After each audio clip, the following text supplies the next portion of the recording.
They thought she was just another instructor. Quiet, older, easy to corner.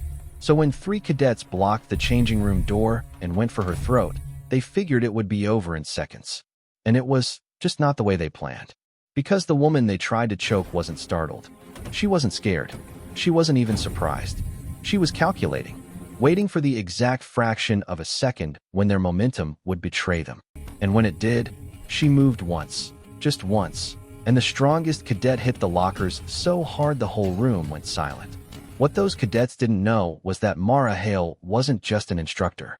She had spent 20 years inside a world they'd only seen in recruiting posters. Before we show you the move that dismantled their confidence, and the moment the Academy learned who they'd really laid hands on, tell us in the comments where you're watching from, tap subscribe, and get ready. Because this time, the quiet woman wasn't cornered. She was prepared.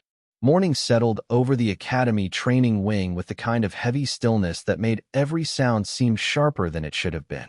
The concrete walls held the metallic bite of cold air, and the lingering smell of oil and wet fabric clung to the narrow changing room.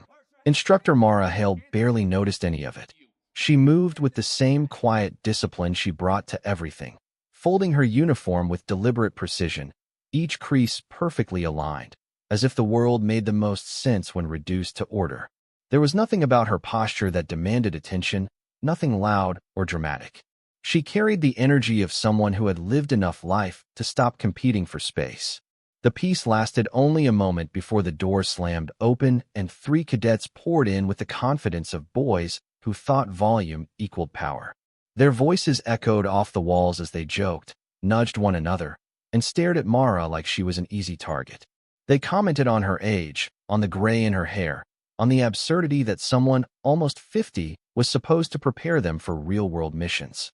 Their laughter came quick and careless, the kind that depended entirely on an audience and the assumption that the other person wouldn't fight back. Mara didn't rise to the bait. She kept folding, kept breathing, kept existing in that calm pocket of focus as if their words were weather she had already learned to ignore. Her silence irritated them more than any retort could have. One stepped closer, blocking her path. Another shifted to the doorway, sealing off the exit. The third lifted his phone, already recording, already imagining how entertaining this would look later. When the first hand closed around her throat, Mara's expression didn't change. She didn't panic, didn't stiffen.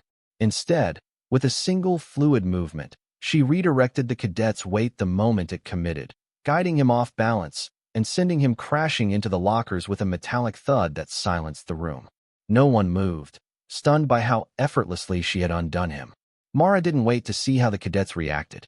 She simply picked up her folded uniform, stepped past the one still blocking the doorway, and walked out with the same steady breathing she'd had before the first insult was thrown.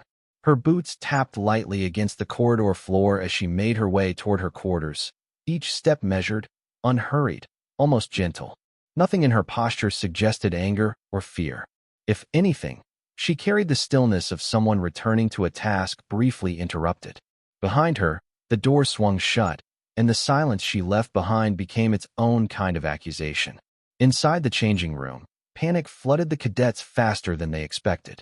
The shock of seeing one of their own thrown into a wall by a woman they'd mocked seconds earlier twisted quickly into fear, then into frantic scheming. They huddled together, whispering over one another, rewriting the story to make themselves the victims. They claimed she had snapped without warning, that she grabbed a cadet first, that they barely managed to stop her. One insisted the video would make them look innocent. Another swore they could convince everyone she'd lost control.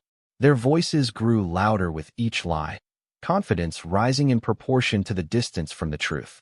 Across the compound, Mara entered her small quarters, closed the door softly, and sat at her desk. She opened her logbook, the pages neat and spare, and wrote a concise account of the incident with the cool detachment of someone recording weather data rather than violence. No emotion, no embellishment, nothing but time, action, and outcome. When she finished, she accessed the security network, found the camera covering the changing room, and watched the timestamped feed confirm everything exactly as it happened. Then she simply closed the file, her expression unreadable. They entered the commandant's office with the swagger of people who believed momentum alone could make a lie feel like truth. Their uniforms were straightened, their expressions rehearsed, and the shaky fear they'd felt minutes earlier had been buried under a performance of righteous indignation. They spoke over one another as they described how Mara had supposedly snapped without reason, how she had lunged at them, how they had only acted to restrain her for their own safety. They painted themselves as reluctant heroes caught in the meltdown of an instructor who was clearly past her prime. The oldest cadet leaned into the stereotype with confident ease, suggesting that aging veterans sometimes carry emotional baggage that makes them unpredictable. Commandant Reeves listened without interruption, his hands folded neatly on the desk, his gaze steady enough to make each cadet shift under its weight. He didn't raise an eyebrow, didn't challenge their story, didn't show even a flicker of reaction when they embellished details that strained credibility. When they finally fell silent, he entered the complaint into the system with calm efficiency, acknowledging their statements with short nods. Yet behind his composed expression, something subtle shifted.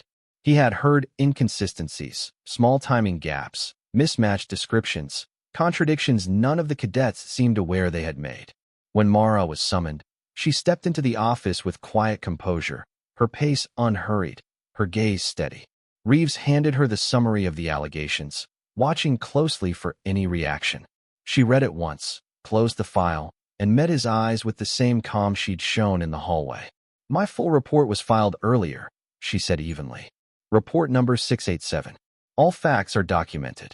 She offered nothing more, no defense, no emotional plea, no attempt to sway opinion, leaving the room with an unsettling sense of certainty hanging in her wake.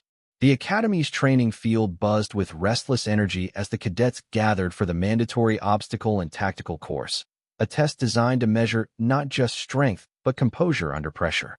The three who had filed the complaint strutted to the starting line with loud confidence, slapping each other's backs, bragging about how easily they would outrun everyone else. When the signal sounded, they burst forward with explosive effort, but their movements were wild, unfocused, and wasteful.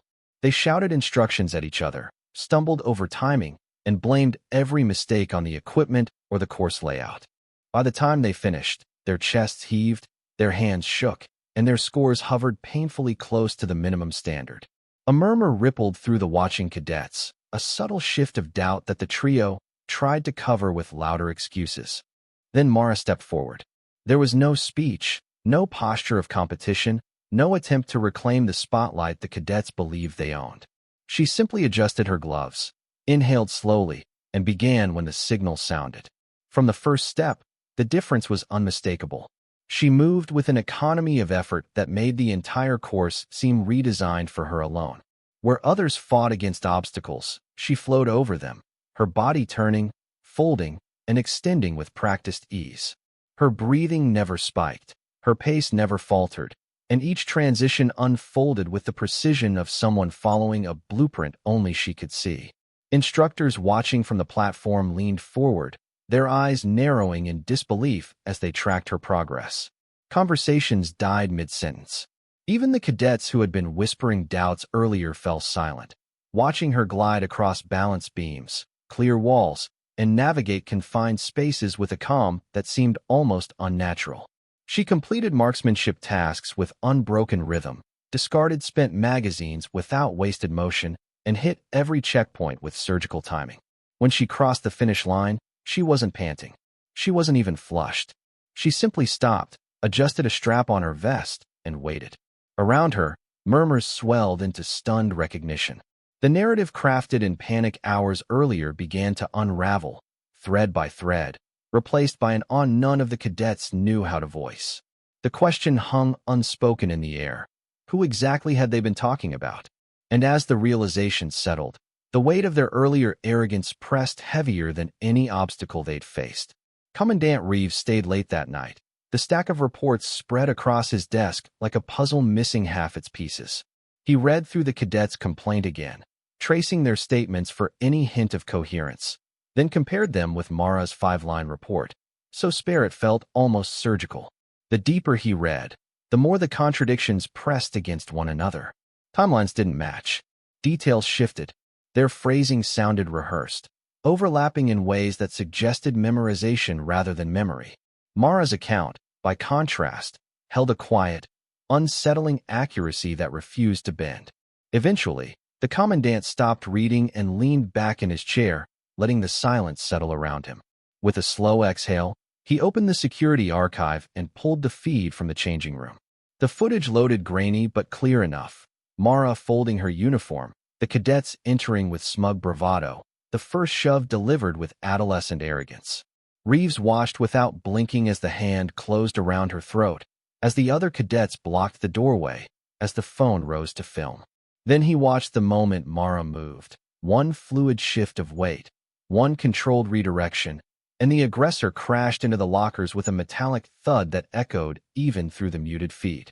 Her face remained calm, unreadable. She walked out without a word. Reeves replayed the footage twice, then a third time, each loop tightening the coil of anger in his chest. His expression lost all trace of neutrality, replaced with a cold, deliberate fury reserved for breaches of integrity severe enough to end careers. He closed the video and began drafting the notice for a formal disciplinary hearing, his keystrokes sharp, decisive, uncompromising. This was no longer a question of conflicting stories. It was a matter of character, truth, and the trust woven through every corner of the academy. Elsewhere on the campus, the cadets basked in the illusion of control, bragging to anyone who would listen about how they'd handled an unstable instructor. Their laughter filled hallways, feeding off their own bravado, unaware that their words were already dissolving under the weight of undeniable evidence.